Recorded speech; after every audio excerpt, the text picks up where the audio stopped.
Here I try to write it upright again, upright.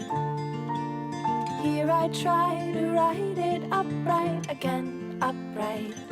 And how here I try to write it upright again, upright. And how I've missed you so. You're listening to The Search for Emma Fillipoff, 10 Years. My name is Kimberly, and Emma's mom, Shelley Fillipoff, is here with me today to talk about the ongoing search, the upcoming 10-year mark since Emma disappeared, our documentary series, and the possibility of an age progression image. I could write of the broken tables, upturned broken china, in my insides broken window. Shelley and I have been working together over the last 7 years in the search for her daughter Emma, who went missing from Victoria, British Columbia on the night of November 28th, 2012.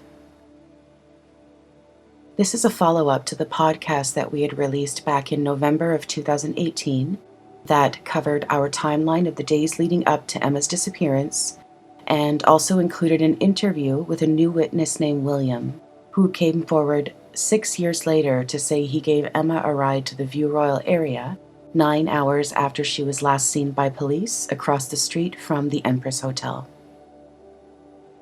It was because of this tip that we decided to create a GoFundMe campaign and organize a 3-day search of a few areas of interest in Victoria with search expert Kim Cooper and her search dog Reki.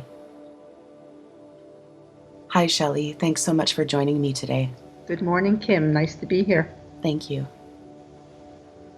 What was your reasoning for choosing not to go to Victoria with Kim Cooper and for sending me on your behalf? I was afraid. I was afraid of what I might or what we might find. I didn't feel at all comfortable with actually being part of the search, which was not keeping with my previous approach where I was the primary person who was searching in the very beginning. When Emma first went missing, I stayed in Victoria for over 2 months searching for Emma. I went to Vancouver at that time as well, and then I returned at a later date and went to Vancouver twice searching for Emma. I think over time, the loss of Emma has weighed on me more and more significantly. As time goes by, I feel I have to really work at maintaining hope. And don't get me wrong, I have a lot of hope that we were going to find Emma. And I believe that we're going to find Emma alive. But at the time, the thought of searching and possibly finding Emma in those locations really caused a great deal of trepidation for me. I just felt that you could definitely be my eyes and ears during the search.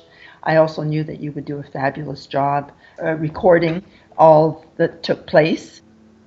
And the entire time we were staying in touch. So I was fully aware, and media had been in touch with me as well, and I put them in contact with you. Right. I feel that it was a very good joint effort. Shelley and I want to thank everyone again for their incredible support during that month-long GoFundMe search campaign. Absolutely. That search couldn't have happened without the GoFundMe. The amount of support that I've been getting right from the beginning has been absolutely unbelievable. It's been remarkable. Not only the financial support that went with the GoFundMe campaign, but the outpouring of love and support, moral support that came with it was very touching. Messages of love and support for myself and more specifically for Emma. It's made a huge difference, and I get messages from all over.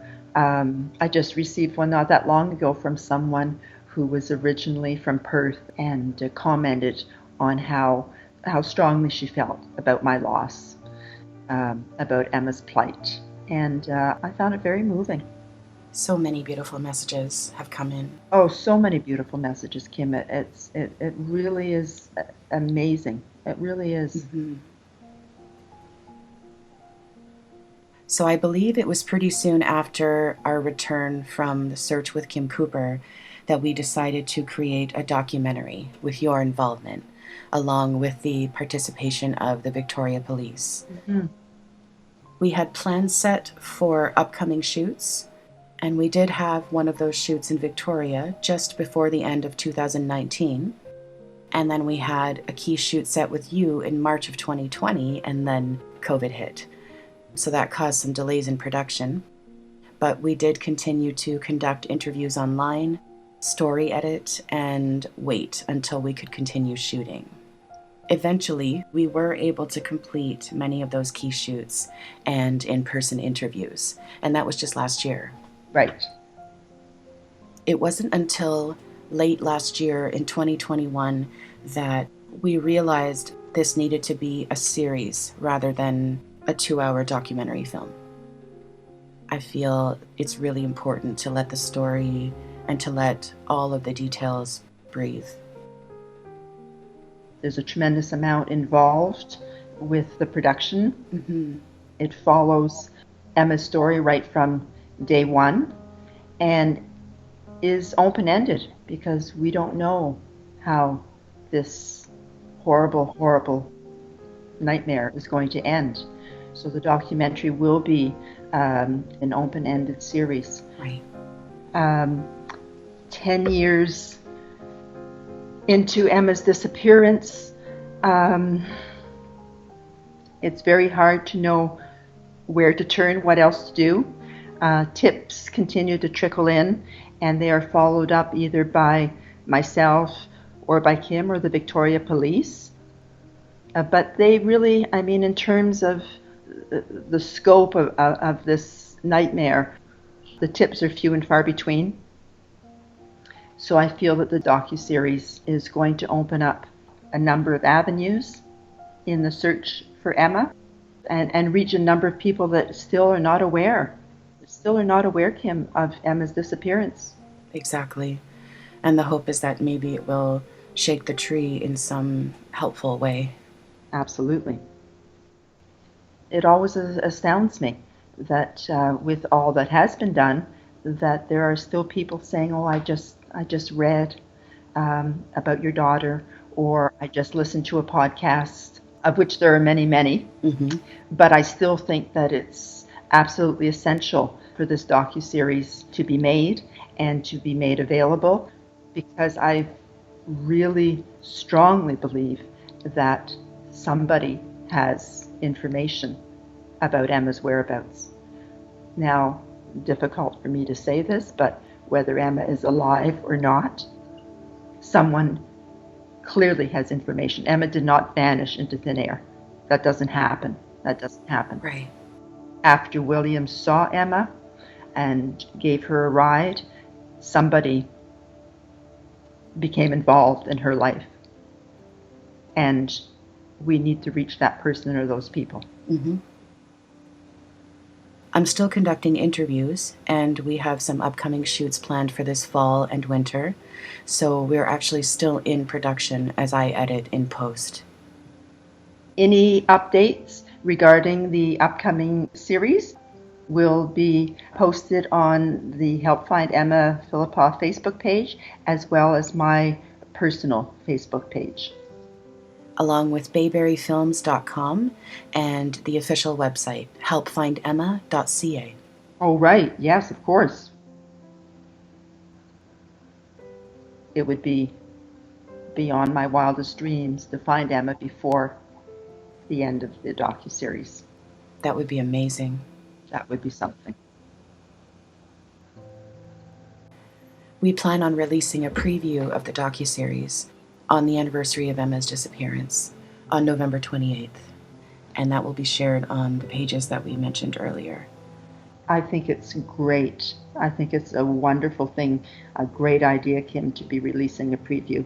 I think it will It'll draw in more people. It'll remind those that are aware of Emma's disappearance, and I think it'll encourage them to talk about the upcoming film, Right. to keep people actively interested in what's happening, and I think it will be shared often.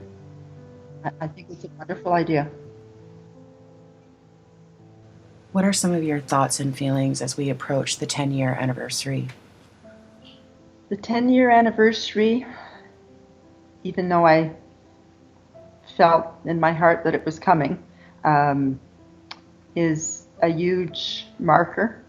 It's hard to believe that this has been going on for 10 years. It's unfathomable, really, that all these years could have passed without discovering anything. You know, it's no different, and we've talked about this, but it's no different. 10 years is no different than 9 years, 11 months. Right. But they are markers, and 10 years leaps out at people, and it has leapt out at me. It's just very hard to believe, Kim. I just can't believe that we could have been doing this for 10 years with nothing. It's just a lot of hard work and heartache, and nothing to show for it. It's very, very, very sad. I have some very dark thoughts about what may have happened to Emma, or what could still be happening to Emma. There are people that have suggested that perhaps Emma is living somewhere very happily, you know, perhaps on a commune, or with someone. I don't believe that, because I don't believe that Emma would not reach out to us, to her family, if that were the case. If she were living someplace happily, I think she would let us know. As a matter of fact, I'm very confident that she would have let us know that for whatever reason, maybe she didn't want to be in touch with us. To be honest, I don't know what that could be, but you know, who's to say? But I have some very, very dark thoughts about what has happened to Emma, and that doesn't cause my hope to dwindle, but it does make the day-to-day very difficult. I refuse to give up hope, Kim. I refuse. Right. I have to believe that we are going to find Emma. Yeah. I would say that I mark every single day in some way. I quietly tell Emma every day that I love her. I think about Emma several times a day. I think about her into the night. If I wake up in the middle of the night, I'm thinking of Emma. I don't often have dreams about Emma, which is kind of odd.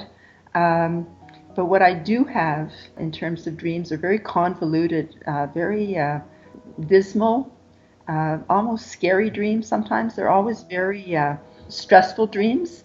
And I do think that I get those distorted dreams because of how upset and sad and I am over Emma.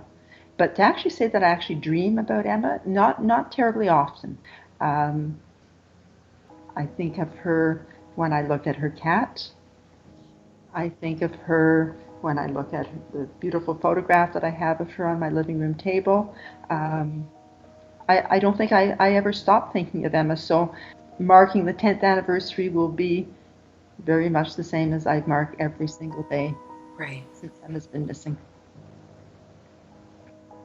Emma would be 36, going on 37 in January. Emma's 36 at the moment. She'll be 37 on January 6th, 2023. Right. Mm-hmm. What are your thoughts on the age progression image that the Victoria Police are planning to release? In terms of the age progression drawing that's being done at the moment as we speak, I have a lot of mixed feelings about it. I appreciate the talent that goes into that type of drawing. However, I'm not sure how accurate it can be in the case of most people, but in Emma's case, Emma is really a chameleon. Emma, in many instances, she looks like a completely different person, depending on her hairdo, depending on her mood. If Emma smiles, a smile that lights up the world, she looks completely different than if her face is at rest. So I don't know how a forensic artist is going to be able to capture the essence of Emma, because I don't think the essence of Emma is even captured in photographs because they're all so different.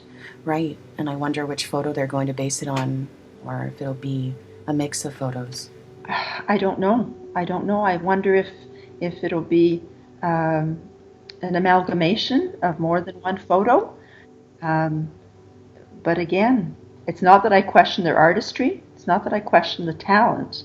I just wonder how close an approximation can happen. Right. So I guess my biggest concern is that people may gravitate towards the drawing as opposed to photographs. And I think obviously photographs, even though they're very different in Emma's case, I think photographs can capture some of the essence of the person. You were saying that the Victoria Police had asked you to provide photos of yourself between 26 and 36. Emma bears no resemblance to me at any age. If anything, she looks like her dad. Right. She has her dad's smile and she has her dad's eyes. She has never looked like me, perhaps in baby photos. Compared to my baby photos, perhaps there was a little bit of a resemblance. She also looks a great deal like her younger brother. She definitely does not look like either grandmothers, and she doesn't look like her older sister. Aging is a very personal process. No one person ages the same as another. I think Emma will have aged very well, so I think it's the artist's better approach is to look at Emma's face and decide on how she might have aged. Now, of course, lifestyle, stressors, there's so many things that come into play in terms of how a person ages. Right. I have a little trepidation about seeing a drawing of someone's rendering of what they think Emma might now look like. I guess I think I'm a little bit scared to take note. I think partly to take note of the fact that I've missed 10 years of Emma's life. I think that might be a very difficult thing to deal with when I see that drawing. Right. I do. I really do. So I'm nervous about it. I'll be honest. I'm nervous about it, Kim. Right. That's understandable.